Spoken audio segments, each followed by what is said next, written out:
So IBS is irritable bowel syndrome. It is a functional condition. So a difference between a functional condition and a structural condition. Structural conditions are typically more dangerous, being associated with malignancy and other things. Irritable bowel syndrome is a functional problem. It generally can have three components. Some people have diarrhea as their main symptom of irritable bowel. Some have constipation. Some have abdominal cramping, discomfort, bloating, as words to describe it. Some have a combination of all of them, and some it can commonly wax and wane throughout one's life as to what the predominating symptom is. It can make an individual feel quite uncomfortable. So part of the reason is when somebody has symptoms of irritable bowel, as would prompt a referral to a specialist such as a gastroenterologist, is the symptoms of IBS often mimic everything in the digestive system.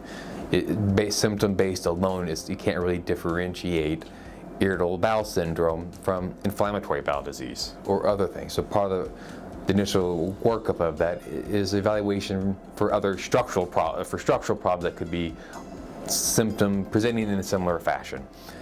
So irritable bowel really is a diagnosis of exclusion after other things have been ruled out. Either that's done by symptom review, laboratory imaging, or endoscopic testing. But after the diagnosis of irritable bowel syndrome has been made, the goal of therapy is symptom management.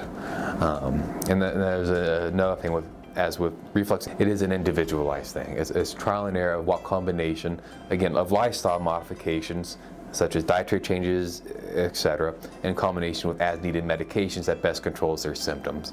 But irritable bowel is an exceedingly common phenomenon, and it's probably one of the more common reasons to referral to a GI specialist. Your perception of the symptoms is a big part of how much it affects you and your quality of life. So there's a lot of factors that go into that statement, but the goal of it is to make the patient feel better, and that's what the process of evaluating and working through that is. That's the goal of achieving.